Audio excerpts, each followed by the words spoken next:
Ya Bapa, ketika kami mengingat bahwa kami hidup karena ada kuasa Tuhan. Ketika kami mengingat bahwa kami hidup karena ada pengorbanan Tuhan. Biarlah keyakinan itu, kebenaran itu, yang membuat kami terus memikirkan bagaimana seharusnya kami hidup. Karena kami hidup karena pengorbanan Engkau. Dan karena keyakinan itulah yang seharusnya membuat kami juga memikirkan bagaimana postur kami beribadah. Dan ketika kami hadir di tempat ini, memiliki kesempatan untuk bisa beribadah, biarlah kami masih mengingat dengan rasa syukur. Karena mungkin kesempatan ini tidak didapatkan oleh rekan-rekan seiman kami di tempat-tempat yang mungkin sulit untuk beribadah. Mereka yang tidak pernah mengenal tentang Engkau. Mereka yang mengalami penganiayaan dan penderitaan. Dan biarlah postur beribadah itu yang selalu kami miliki ya Tuhan ketika kami hadir di tempat ini. Memuji Engkau, merenungkan firman-Mu. Inilah seru dan doa kami, sertai hamba-Mu dalam keterbatasannya berbicara dan sertai juga setiap dari kami. Bukalah hati kami. Inilah seru dan doa kami. Hanya dalam nama Tuhan Yesus Kristus kami berdoa. Amin. Silakan duduk Bapak Ibu Saudara sekalian. Shalom semuanya. Selamat siang. Selamat siang semuanya ya. Perkenalkan, nama saya Nathan. Saya hari ini hadir tidak sendiri. Saya hadir bersama istri saya di depan. Istri saya bernama Yoli.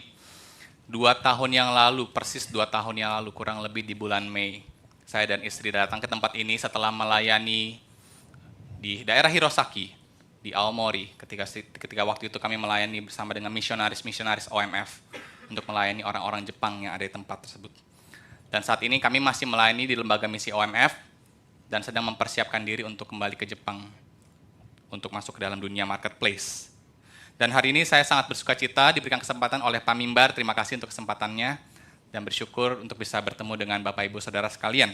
Hari ini kita akan merenungkan sebuah tema masih dalam masa-masa Paskah ini ya. From Resurrection to Response, Living for the Kingdom. Hari ini kita akan merenungkan satu bagian firman Tuhan yang diambil dari Filipi 3, ayat 7 sampai ke-14. Filipi 3, ayat 7 sampai ke-14. Tapi dalam pembacaan firman Tuhan pagi ini saya akan fokus ke ayat 7 sampai 10. Jika Bapak Ibu Saudara ingin membuka dari Alkitab, silahkan. Dari HP Bapak Ibu Saudara silahkan. Mau membaca langsung dari ayat yang ada tertera di depan juga silahkan. Filipi 3, ayat 7 sampai yang 10. Saya akan baca ayat yang ke-7. Tetapi apa yang dahulu merupakan keuntungan bagiku, sekarang kuanggap rugi karena Kristus.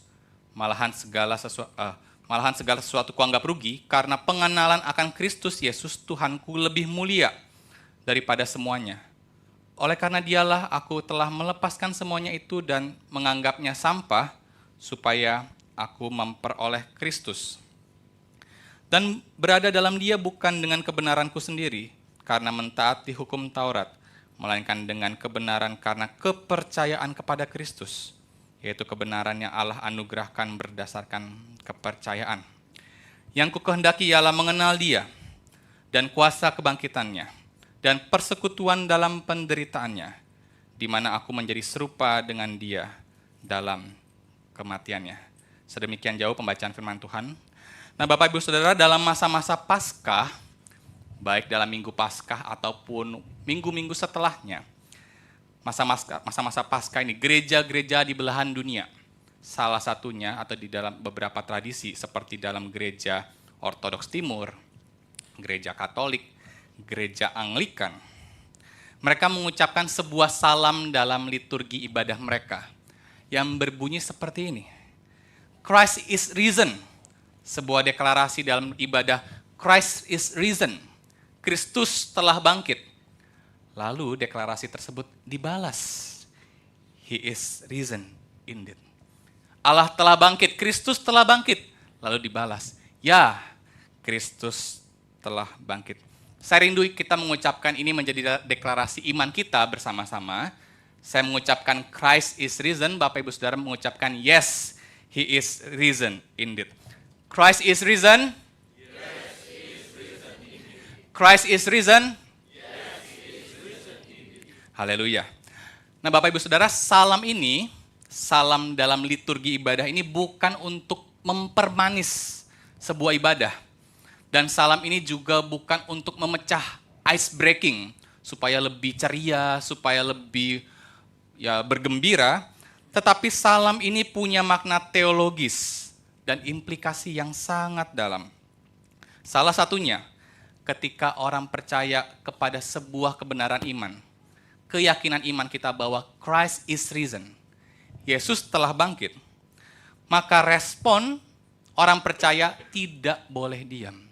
Respon orang percaya adalah bersuara dan mendeklarasikan iman, ya, Yesus telah bangkit. Tetapi tidak hanya dalam perkataan, tetapi deklarasi ini adalah sebuah deklarasi yang bernuansa publik, supaya semua orang melihat bahwa kebangkitan Kristus yang mengubahkan, kebangkitan Kristus yang sebelumnya telah memperdamaikan kita itu sungguh-sungguh menjadi kabar baik bagi kita, tetapi menjadi deklarasi iman bagi semua orang yang mendengarnya, secara khusus bagi semua orang di dunia ini. Oleh karena itu, setiap dari kita yang percaya bahwa Yesus itu bangkit, harus merespon kebangkitan Kristus dalam seluruh hidup kita. Nah, Bapak Ibu Saudara, saya nggak tahu di Indonesia nih kita sering ngomongin hidden gem. Bapak Ibu Saudara di Indonesia yang di Jepang masih ngomongin hidden gem nggak sih? Enggak juga. Aduh, memang maaf. Kalau gitu kita beda konteks gitu ya. Tapi setidaknya dalam, saya bawa konteks Indonesia saya ya, ketika saya membuka Instagram, viral, hidden gem, makanan di daerah Menteng. Viral, hidden gem, makanan di daerah Bali, Kintamani. Viral, sebuah pantai tersembunyi tidak pernah didatangi turis di daerah Bali. Nah, apa itu hidden gem? Hidden gem itu dalam konotasi orang Indonesia yang di Indonesia ya Bapak Ibu Saudara ya, bukan di Jepang ya. Konotasinya adalah sebuah tempat yang tersembunyi, tidak pernah ditemukan, tetapi ketika datang kita akan menemukan sebuah pengalaman yang istimewa. Mungkin makanannya enak, mungkin pemandangannya bagus, tidak banyak turis, tetapi di situ kita menemukan sebuah pengalaman yang luar biasa. Nah, umumnya anak-anak muda ketika jalan misalkan ke Fuji, ke Gunung Fuji atau ke tempat yang kita sebut sebagai hidden gem, apa yang dilakukan anak muda umumnya? Ada suaranya? Ada apa? Foto-foto. Kalau yang anak muda biasa Instastory. Ya Bapak Ibu Saudara yang masih dianggap muda pun pasti kita juga mau foto bukan? Setidaknya kita berusaha meresponi sebuah pengalaman yang kita anggap berharga, yang kita sebut sebagai hidden gem itu. Oleh karena itu Bapak Ibu Saudara, meresponi pengalaman yang berkesan adalah hal yang alami, hal yang sangat natural. Baik kita ketemu soal makanan, baik kita ketemu soal tempat yang menyenangkan, dan itu adalah hal yang sangat alami. Kita pengen bagikan kepada orang terdekat, kita pengen bagikan kepada semua orang. Itu adalah hal yang sangat-sangat natural. Oleh karena itu ketika saya ingin membuka perenungan firman, saya ingin kita terus menggumulkan sebuah pertanyaan penuntun ini. Pertanyaan penuntun inilah yang akan meng-guide keseluruhan firman dan perenungan firman Tuhan kita hari ini. Jika kita sudah diperdamaikan dengan Allah melalui kuasa kebangkitannya.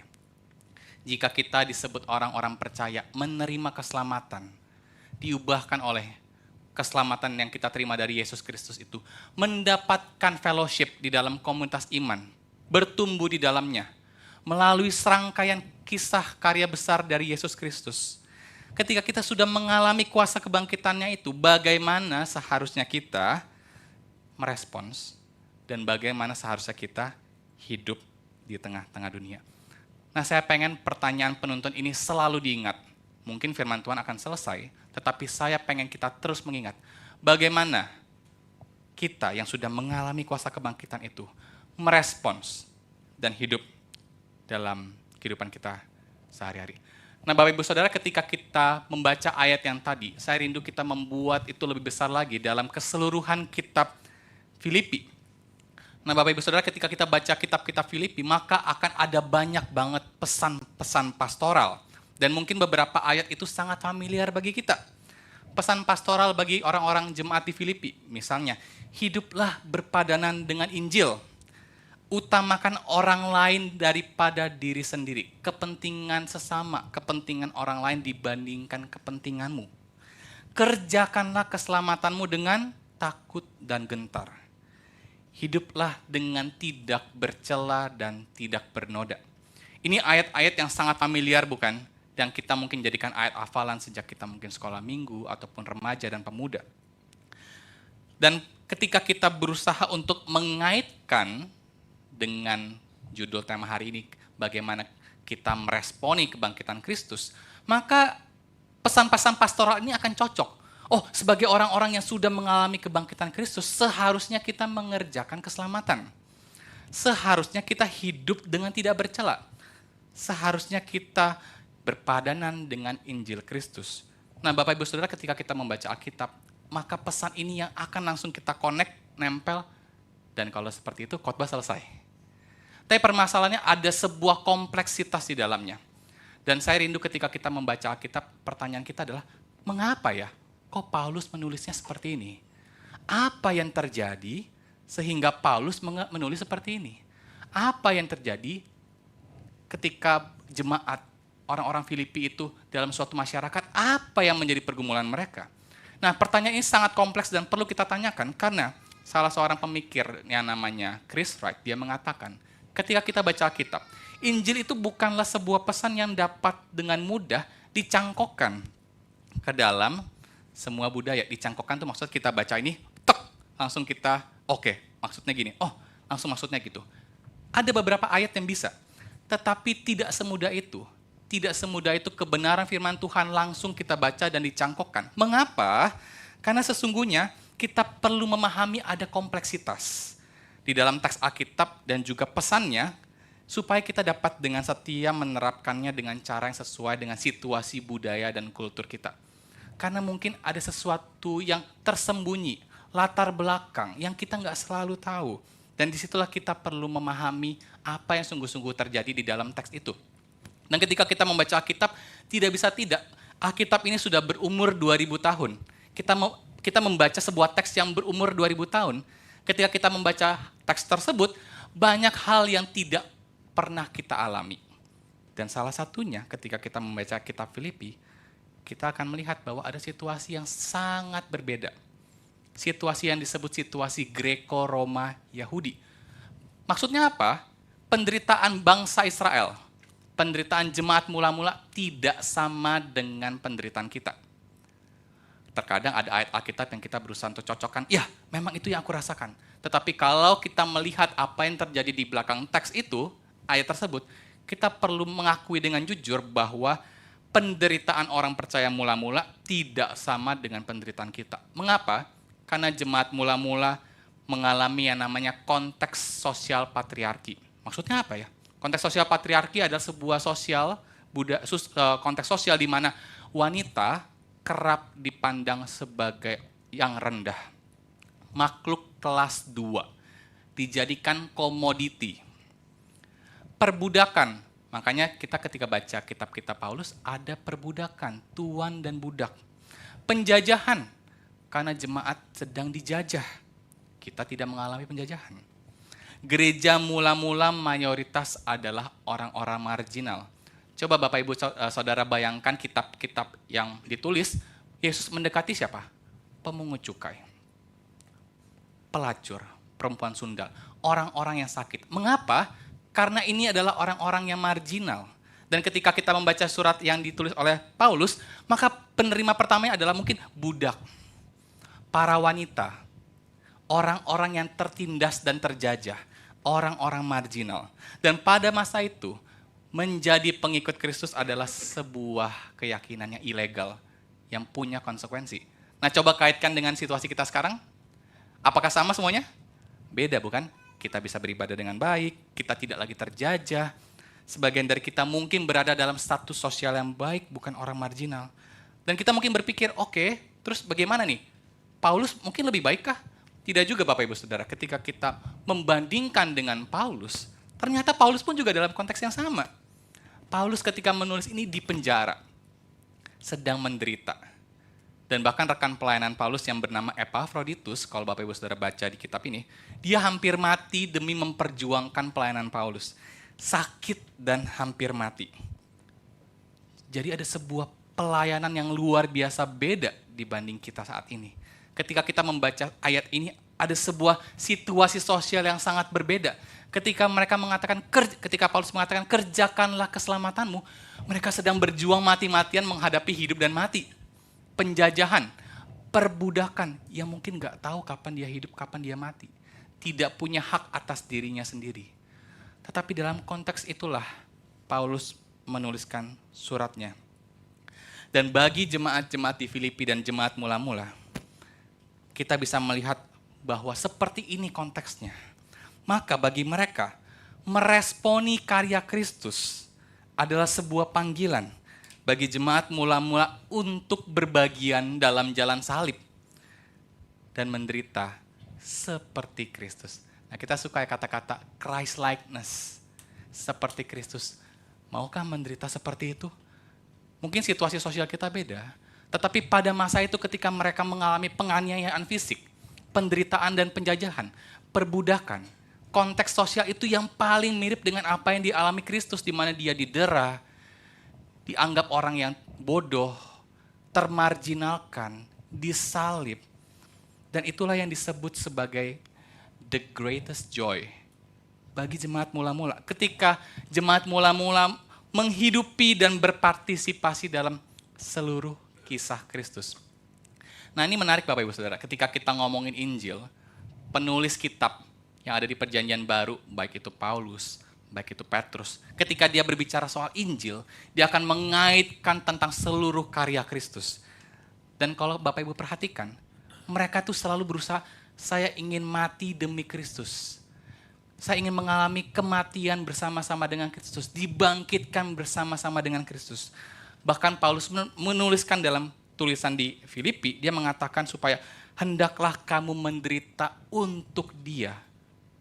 Karena bagi jemaat mula-mula dan bagi Paulus, keyakinan mereka meresponi kebangkitan berarti adalah berbagian di dalam jalan salib seperti Kristus. Nah, ini missing link ya Bapak Ibu Saudara, ketika kita ngomongin Christ-likeness, tentang seperti Kristus, kita miss momen ini. Penderitaan yang memang dirasakan, bagaimana sulitnya menghidupi iman, yang memang kita konteksnya berbeda. Tetapi itulah yang perlu kita refleksikan lebih dalam.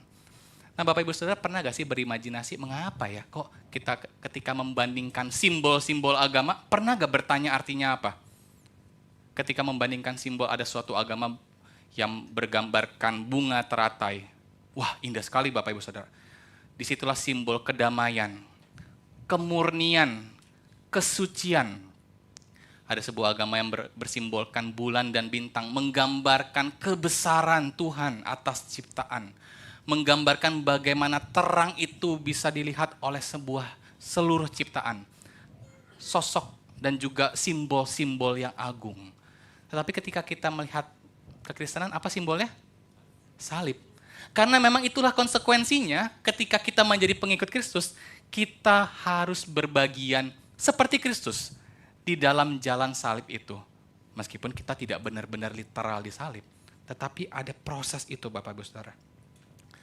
Dan pertanyaannya, ketika kita membaca Filipi, Paulus, Petrus, Yohanes, jemaat mula-mula, sebagian besar rasul mati, hanya Yohanes yang hidup. Paulus, jemaat mula-mula menderita, disiksa, dan lain sebagainya. Pertanyaan terbesarnya yang saya rindu kita pikirkan, kenapa harus sebegitunya? Kenapa harus sampai sejauh itu mengikut Kristus?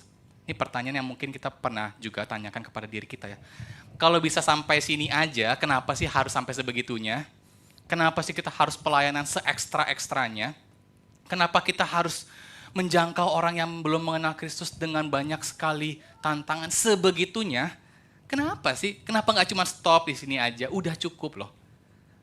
Saya merenungkan apa ya jawabannya? Ketika saya memikirkan khotbah ini dan merenungkan firman dari Filipi ini, kenapa ya? Kenapa sampai sebesar itu pengorbanan jemaat mula-mula? Karena mungkin jawabannya ini Bapak Ibu Saudara. Karena memang Kristus sejauh itu demi kita. Karena memang Kristus sejauh itu demi kita.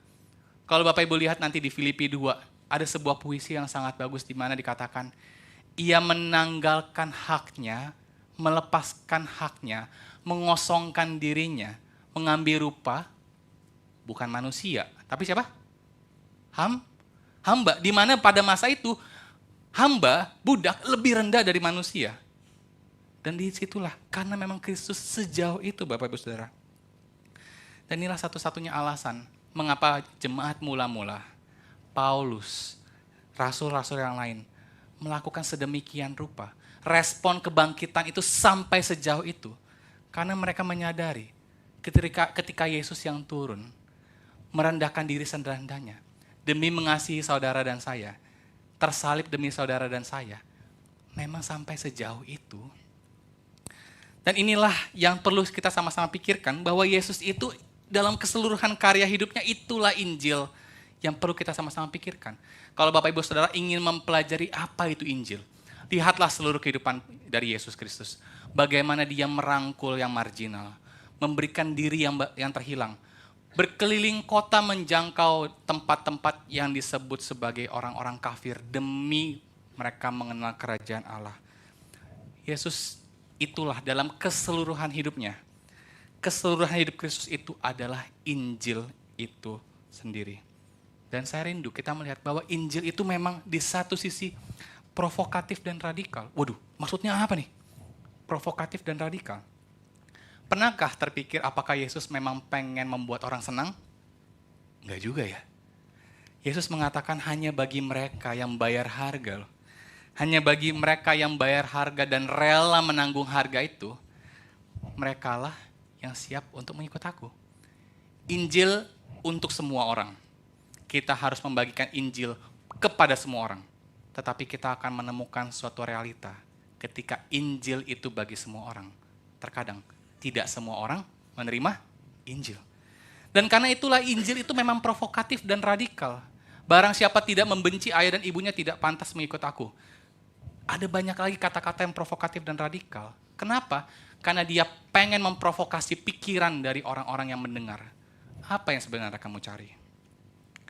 Orang-orang yang mengikut Kristus dan bahkan Kristus sendiri rela menderita dan dianggap bodoh. Dan itulah Kristus. Dan itulah kita yang seharusnya memikirkan bagaimana seharusnya Injil itu dihidupi. Dan Kristus pun rela turun serendah-rendahnya untuk mengasihi saudara dan saya. Serendah-rendahnya untuk mengasihi manusia, mereka yang terbuang di masyarakat. Ketika semua orang pengen naik setinggi-tingginya, siapa yang gak pengen naik? Siapa yang pengen direndahkan, diejek? Kita ketika diejek langsung pengen, wih apa dia ngejek-ngejek aku? Kamu gak tahu saya ini, pip, pip. Nah banyak sebutan, statusnya, pangkatnya, posisinya. Tetapi ketika kita melihat Kristus yang membawa Injil yang radikal dan provokatif itu, kita melihat Allah kita yang rela turun serendah-rendahnya di saat seluruh dunia pengen naik setinggi-tingginya. Dan itulah yang menjadi kabar baik yang harusnya memprovokasi kehidupan kita. Apa yang kita cari di saat kehidupan di dalam Kristus? Allah kita sendiri turun serendah-rendahnya.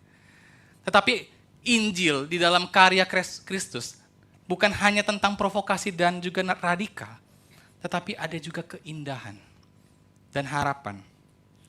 Hanya bagi mereka yang berjuang dan berkorban demi mengasihi manusia, disitulah ada sebuah keindahan. Tidak pernah ada kasih yang seperti ini. Seperti Kristus yang rela merendahkan diri demi mengasihi engkau dan saya. Demi mengasihi mereka yang terpinggirkan. Bayangkan, coba imajinasikan Bapak Ibu Saudara, dalam situasi Israel pada masa itu, orang yang dibuang dari masyarakat, tidak ada yang mau menyentuh orang yang sakit, yang lumpuh, yang terluka, yang buta, karena pada masa itu najis. Tetapi Yesus datang, bagaimana perasaan mereka yang termarginalkan? Harapan, keindahan, kebahagiaan. Dan disitulah ada sebuah cara hidup yang tidak pernah muncul di dunia. Ketika semua orang menganggap yang marginal itu sampah, tetapi bagi Kristus, dan seharusnya bagi kita, disitulah kita menunjukkan sebuah cara hidup yang tidak pernah ada di dunia. Ketika orang berkata, bencilah musuhmu, habisi mereka, atau mungkin bunuh mereka dalam negara-negara tertentu. Di situ Yesus mengatakan, ampunilah mereka yang menganiaya kamu, dan berdoalah bagi mereka. Ketika tampar pipi yang satu, kasih pipi yang lain. Wih, banyak kali, kasih apa lagi? Terus menerus untuk melangkah extra miles demi orang. Karena disitulah yang Yesus lakukan, melangkah ekstra mas demi kita, Bapak Ibu Saudara. Dan bagi komunitas marginal, Bapak Ibu Saudara bisa bayangkan, jemaat-jemaat di Filipi, ketika para budak dipecut, tidak punya harga diri, tetapi Paulus mengatakan, tetap berjuang demi Kristus. Untuk apa? Supaya sang Tuan mengenal Kristus. Ini respon kebangkitan Bapak Ibu Saudara, ketika mereka yang mendengarkan firman Tuhan, ketika mereka mendengarkan bahwa Kristus itu bangkit demi kau dan saya, demi mereka-mereka yang terhilang, maka mereka yang merespon itu rindu membagikan bagi sang tuannya, meskipun sang budak sedang tertindas. Bayangkan dan imajinasikan, ketika sang istri, yang mungkin selama ini tidak mengalami perlakuan yang baik, diperlakukan kasar oleh suaminya pada masa itu, apa yang dikatakan dalam Petrus? Tetaplah hidup kudus supaya suamimu bisa melihat Tuhan dalam hidupmu. Respon kebangkitan itulah yang ketika sudah mengubahkan sang budak, sang istri, dia rindu supaya orang di sekitarnya, sang suami, sang tuan juga bisa mengenal Kristus. Nah Bapak Ibu Saudara, ketika kita melihat keseluruhan kitab Filipi, maka kata mengenal Kristus, mengenal hati dan pikiran Kristus, kepentingan Kristus, semua yang baik, semua yang mulia, semua yang disebut dengan kebajikan, pikirkanlah semua itu. Kepentingan Kristus, pikirkanlah pikiran dan perasaan Kristus. Ini berulang Bapak Ibu Saudara. Jika kebangkitan Kristus sudah mengubahkan hidup gereja mula-mula, dan mereka sampai sebegitunya, tidakkah itu seharusnya menjadi perenungan bagi kita? Dan tidakkah seharusnya jika Kristus sudah mengubahkan hidup kita semua, bagaimana seharusnya respon kita? Nah Bapak Ibu Saudara, saya mengajak kita merenungkan dan merefleksikan, setidaknya ada 2 refleksi pada perenungan firman hari ini. Refleksi yang pertama, meresponi kebangkitan Kristus adalah tentang bagaimana umat Tuhan, orang percaya, menghidupi sebuah dunia yang berbeda. Sebuah dunia, sebuah budaya yang berbeda. Karena memang yang kita kerjakan, nilai-nilai kehidupan kita pasti berbeda dengan yang apa yang dunia tawarkan. Nah Bapak Ibu Saudara, ada sebuah pemikiran dari Timothy Keller yang dia ngomong seperti ini. Kecenderungan umum manusia di dunia setidaknya itu berujung kepada 4 hal. Pengakuan, kenyamanan, kendali, kekuasaan. Approval, comfort, control, power. Nah Bapak Ibu Saudara, boleh breakdown dan bertanya ke dalam hati. Kenapa ya aku pengen belajar setinggi-tingginya? Supaya dapat uang misalnya. Kenapa pengen dapat uang? Supaya bisa kemana-mana. Supaya kalau sakit ada uang.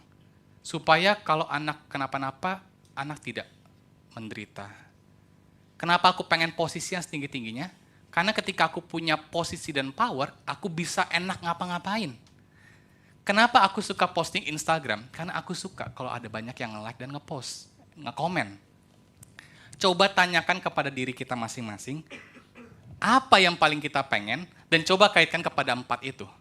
Maka setidaknya akan berujung kepada 4 itu. Nah pada zaman itu Bapak Ibu Saudara, pada masa gereja mula-mula, mereka pasti menginginkan itu semua, makanya bangsa Israel meminta Yesus menjadi apa? Raja, Mesias. Kenapa? Karena pengen mendapat power. Karena pengen mendapatkan comfort, seperti masa lalu, di mana pada zaman perjanjian lama, kita sebagai raja itu berkuasa. Kita itu powerful, kita itu bisa mengontrol semuanya, tetapi nggak bisa kan? Karena ada penjajahan. Dan jemaat mula-mula pun juga terjajah. Jadi tendensi ini pun teredam karena penderitaan. Tapi bayangkan di zaman kita sekarang yang modern, apakah semua ini yang ditawarkan oleh dunia?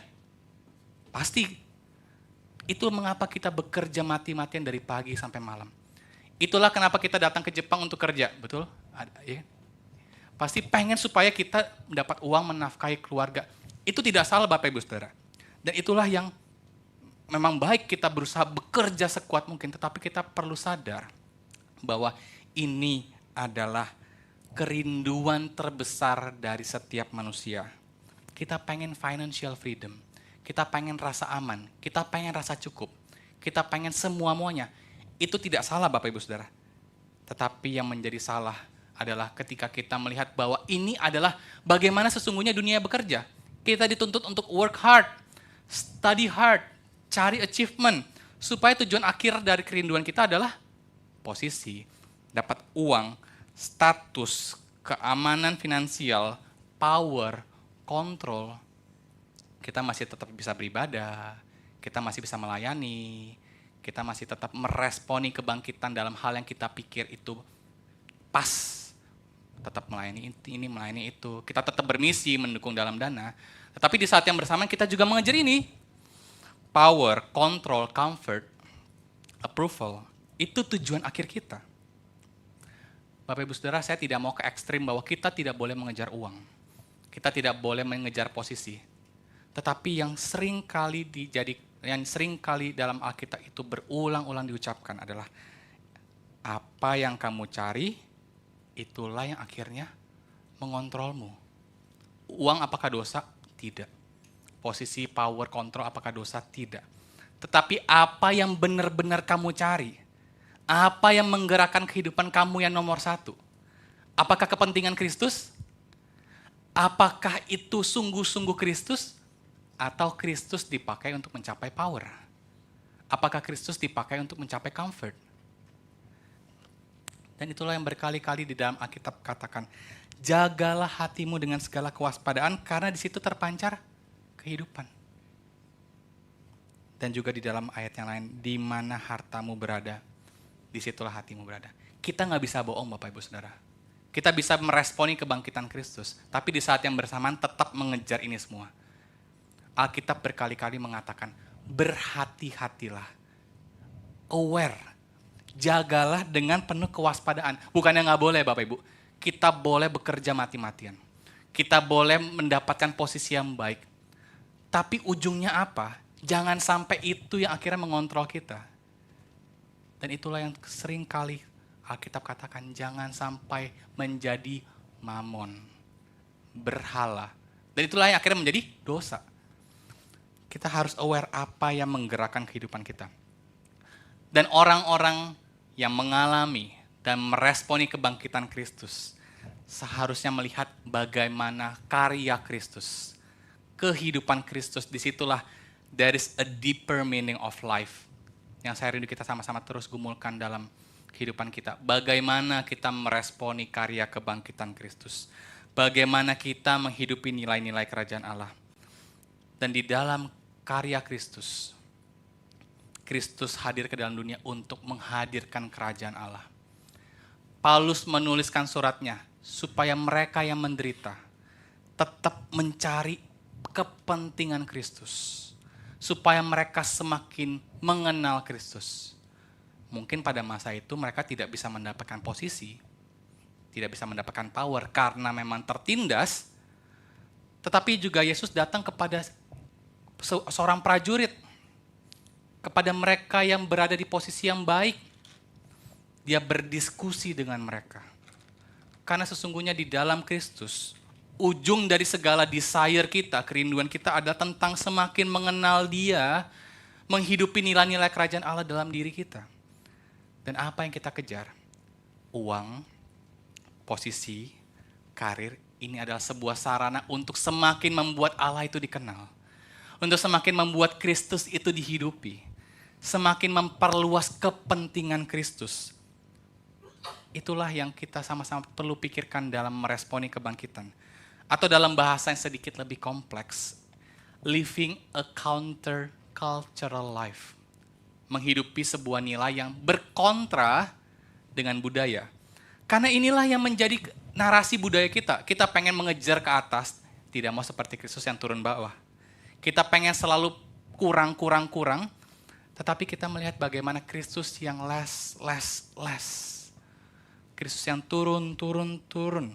Bahkan Paulus pun mengatakan, aku telah belajar merasa cukup dalam keadaan apapun juga. Dia bergumul dengan kekurangan. Dia bergumul dengan penderitaan. Tetapi Paulus juga pernah mengalami yang namanya kelebihan. Dan ayat ini tutup dengan kata, segala perkara dapat kutanggung di dalam Dia yang memberikan kekuatan kepadaku. Oleh karena itu ketika kita melihat bagaimana kita seharusnya menghidupi kerajaan Allah itu, maka kita perlu aware dengan semua narasi-narasi di dunia ini, dan mungkin salah satunya adalah menghidupi nilai yang countercultural. Merasa cukup dengan kepentinganku dan terus mengejar kepentingan Kristus. Dan yang terakhir Bapak Ibu Saudara, ketika kita tadi yang pertama bagaimana tentang meresponi menghidupi sebuah dunia yang berbeda, maka refleksi yang kedua yang saya rindu kita sama-sama renungkan adalah merespons kebangkitan Kristus adalah tentang bagaimana umat Tuhan berjuang. Berjuang untuk apa? Menghadirkan sebuah dunia yang berbeda bagi orang yang belum mengenal Kristus.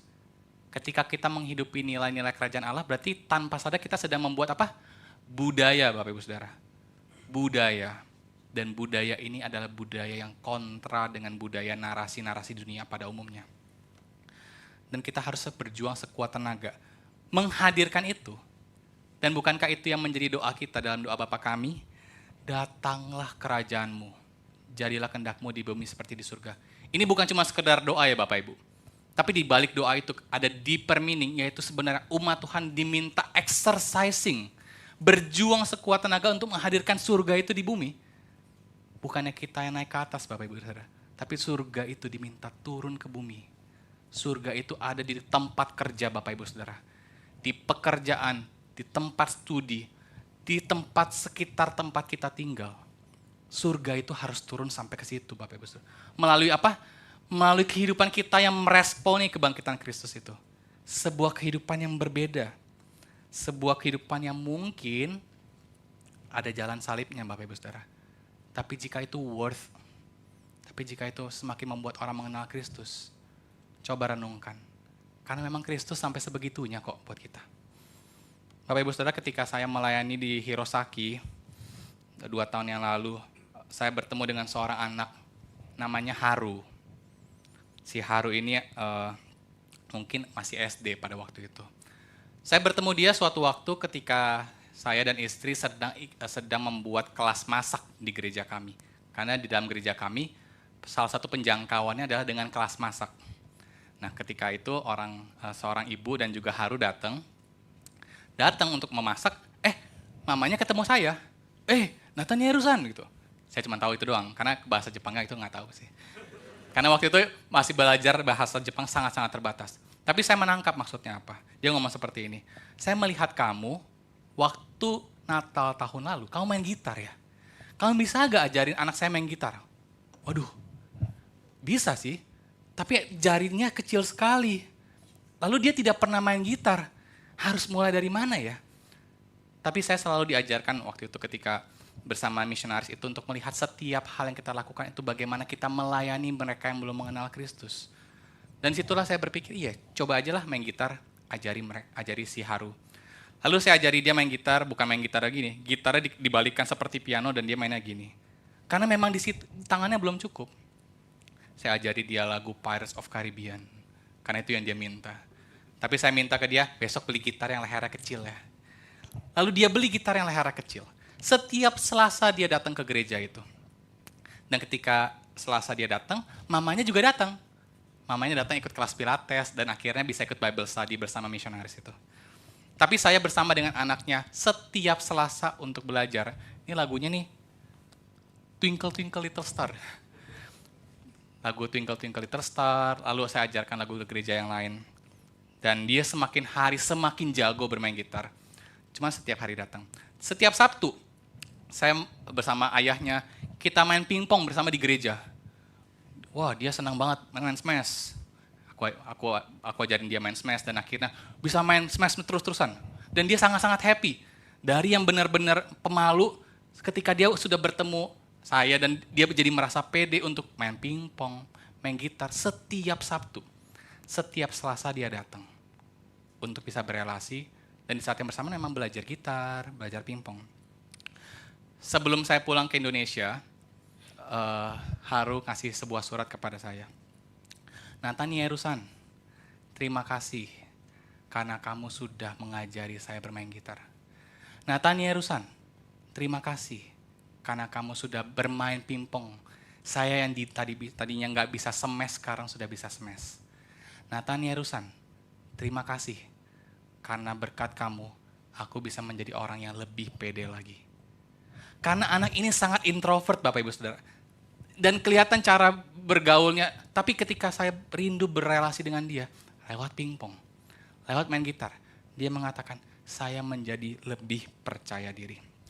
Nah, bulan lalu saya chattingan dengan mamanya, karena minggu depan saya mau ke Hirosaki, mengunjungi teman-teman di Hirosaki. Lalu saya chat mamanya, Ibu, nanti kita ketemuan yuk, gitu.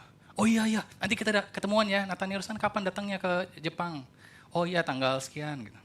Oh iya, kamu juga harus ketemu sama Haru ya. Oh iya, saya pasti ketemu dong, kita mau main pingpong kan. Iya, Haru summer yang lalu, musim panas yang lalu, menderita depresi. Kalimat itu Bapak Ibu Saudara, membuat saya menangis.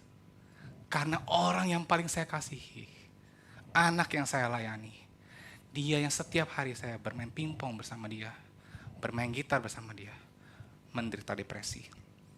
Dan mungkin saya nggak tahu Bapak Ibu Saudara pernah mendengarkan hal yang serupa, tetapi cerita itu sering kali berulang. Orang ngobrol, ada yang depresi, anak SD. Dan saya juga nggak tahu harus melakukan apa. Saya juga nggak tahu. Minggu depan saya ketemu dia, saya nggak tahu harus melakukan apa. Tapi ketika saya datang minggu depan, saya cuma pengen dia tahu, kamu nggak sendiri. Ada orang yang rindu tetap berteman dengan engkau. Jangan sampai engkau melakukan hal yang amit-amit ya Bapak Ibu Saudara ya. Saya pengen tetap dia melihat bahwa setidaknya ada satu orang yang tetap menganggap dia berharga. Dan hidupmu itu berharga. Dan aku berdoa kepada Tuhan, Tuhan jikalau aku rela jikalau apapun yang terjadi, aku rela kasih hidup aku buat Haruto. Buat si Haru ini. Aku rela Tuhan, demi dia mengenal Tuhan. Demi dia lebih bisa hidup dengan lebih worth, melihat sebuah kehidupan yang lebih baik. Aku rela Tuhan. Dan saya rindu Bapak Ibu Saudara pun juga melihat, mungkin di sekitar Bapak Ibu Saudara tempat kerja, kuliah, siapa orang di sekitar Bapak Ibu Saudara yang mungkin sedang membutuhkan kasih Kristus. Yang mungkin hanya bisa dilihat dari Bapak Ibu Saudara. Karena Bapak Ibu Saudara adalah Alkitab yang terbuka itu, yang mungkin satu-satunya cuma bisa dilihat lewat Bapak Ibu Saudara. Mari kita terus pikirkan, apa yang seharusnya kita lakukan? Meresponi kebangkitan Kristus itu. Ketika dalam firman Tuhan ini kita bertanya, apa yang harusnya kita lakukan? Bagaimana seharusnya kita meresponi hidup ini? Meresponi kebangkitan Kristus. Kita harus menghidupi dunia yang berbeda. Mungkin ketika melakukan Injil, menghidupi Injil, Bapak Ibu Saudara akan dilihat sangat radikal, terlalu provokatif, aneh, kontra budaya. But it's okay Bapak Ibu Saudara. Kristus pun melakukan itu. Dan tidak berhenti sampai di situ aja, tetapi juga hadirkan dunia yang berbeda. Dunia yang indah, dunia yang penuh pengharapan. Saya rindu Haru itu bisa melihat bahwa di dalam Kristus ada komunitas yang rela menerima kamu apa adanya loh. Rela menerima kamu meskipun kamu introvert, meskipun kamu berdosa, meskipun orang-orang di sekitar kamu dengan hone, tatemaenya, dengan tekanan-tekanan sosialnya. Biarkan masyarakat melakukan itu, tetapi di dalam komunitas Kristus, kamu diterima apa adanya. Hadirkan itu di tengah-tengah masyarakat. Dan juga berbagianlah dalam jalan salib. Berpartisipasilah dalam seluruh kisah Kristus. Mungkin tidak menyenangkan, pasti banyak penderitaan, banyak tantangan. Tetapi Tuhan sampai sejauh itu kok demi kita. Dan mari kita belajar juga untuk sejauh itu demi Tuhan. Ya mungkin boleh bertahap Bapak Ibu Saudara, kita tidak bisa langsung seperti yang kita ekspektasikan. Tapi marilah kita belajar sedikit demi sedikit mencintai Kristus, berjalan di dalam jalan salib itu, melepaskan apa yang menjadi keakuanku, mencari kepentingan Kristus setiap hari demi setiap hari. Biarlah itu yang menjadi kerinduan kita. Mari kita tundukkan kepala kita berdoa.